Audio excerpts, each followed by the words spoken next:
Сојузот на извидници на Македонија ја заокружува својата 70 годишна приказна. Еко-амбасадорите на нашата земја изградија многу кампови, го прошетаа светот, но заедничко за сите е топлото добредоде покрај извидничкиот оган и совладување на многуте техники од веќе искусните членови. Еднаш извидник за секогаш дел од големото семејство. 70 години Сојуз на извидници на Македонија значи една бескрајна приказна, значи премногу активности секоја година, една од најважните активности кои што Сојуз на извидници на година ги имплементира веќе 13 години, значи наредна година е 13-та година. Тоа е извидничката смотра, што представува интернационален меѓународен извиднички едукативен камп, кој цели да собира извидници од цела Европа. Наредна година, 2023-та, ќе се одржи во Крушево и според некои наши претпоставки очекуваме околу 1000-1500 млади на возраст од 11-12 години до 18 години како учесници, кои што ќе уживаат во програмата со повеќе од 70 работилници и секако околу 100 до 200 волонтери кои што ќе овозможат таа цела приказна да стане успешна. Да ви кажам, имаме премногу активности, иако се уште се наоѓа по некој човек што ќе да праша извидници се уште ли постоите.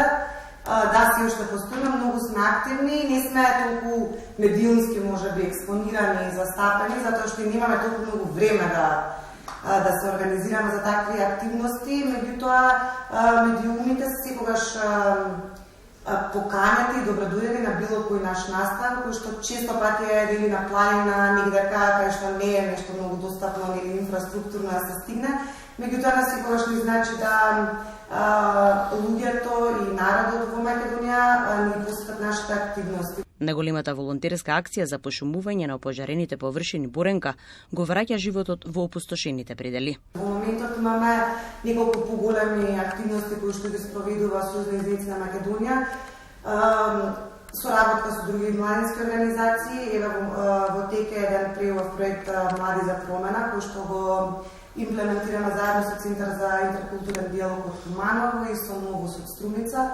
Проектот цели да обучи голем дел на млади луѓе со оние меки вештини, неформално образование, сме секогаш на акцентот неформално образование. И еве уште една, покрај тие неколку програми, морам да спомнам и може да се задржиме повеќе на Боренка.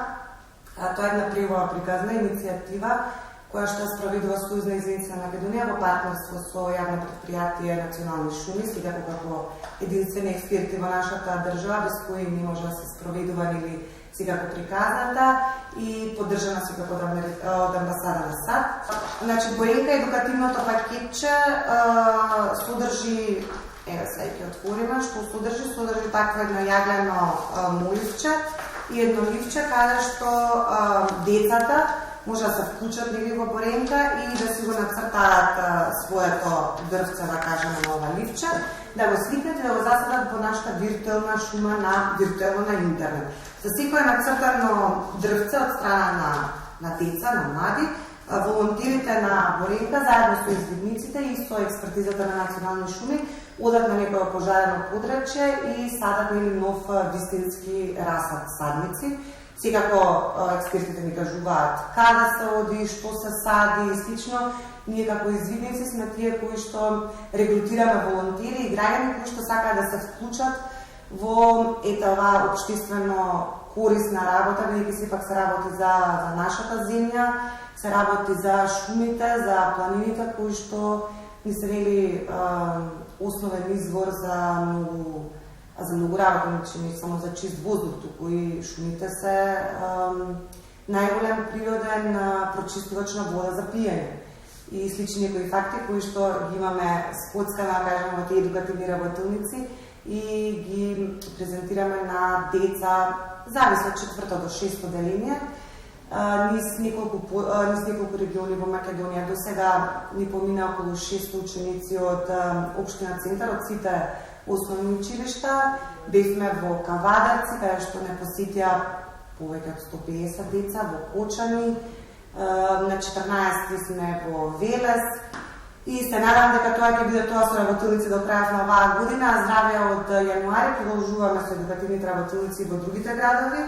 Секако доколку некој град е заинтересиран и сака Боренка да дојде, слободно може да ме контактира на Инстаграм, на Фейсбук, секаде каде што ќе напиша Боренка, излегува број, контакт, може да контактира директно со Излезница Македонија и нели ние да дојдеме и да ги организираме овие едукативни работилници. За почетокот почнавме со волонтерите од извидничките од одреди од Скопје, од Куманово и од Крива Паланка. Првата акција ни беше на 3 декември, садевме во близината на село Петралица, кое што е доста оштетено и изгорено од 2019 година, мислам, се насадија околу 4-5 садници, учествува 200 волонтери, навистина беше прекрасно, бидејќи освен на садење, што е и помош да вратиме на нашата природа, желба има, треба нели информацијата најбитно да стигне до младите и не само до младите, до луѓето, до граѓаните. Јас сум сигурна дека доколку има добра организација, би се пријавиле голем број на граѓани да садат. Сите ја памтиме на акција Ден на дрвото што беше, не знам, повеќе години ја нема, не знам ни како заврши, не зашто заврши, не е битно. Меѓутоа сите имаат барем по некој убав спомен од тоа дека посадиле некако дрво, дека придонеле кон заедницата. Значи, тоа е најбитното. Не може само да зимаме и да конзумираме без да имаме чувство и совест дека треба да вратиме. Ако ја снима шумата, ќе исчезнеме и ние. Доколку сте подготвени да бидете дел од новата генерација на извидници, потребни ви се желба и љубов кон животната средина. Понатака не очекуваат пролетните активности и кампови, меѓу кои Боренка, садењето, одредски надпревари, летно време, значи цело лето ќе бидеме фокусирани на смотрата во Крушево. Понатака на есен се фокусираме на државниот извиднички ориентационен надпревар, што е еден од најголемите предизвици на младите извидници, односно на децата од 6-то оделение па нагоре. Вежбат цела година вежбат ориентација, цртаат, одат, се качуваат извештаи, пишуваат профил, кроки, еден куп материјали и го чекаат тој околу 11 октомври викенд за да се надпреваруваат. За локација, неколку локации веќе имаме на ум, меѓутоа ќе ги споделиме кои ќе бидат официјални и секако како и оваа година, годината завршуваме со волонтерска забава. Природата е неmoćна сама да се одбрани и брзо да се обнови. Токму затоа и е потребна нашата помош.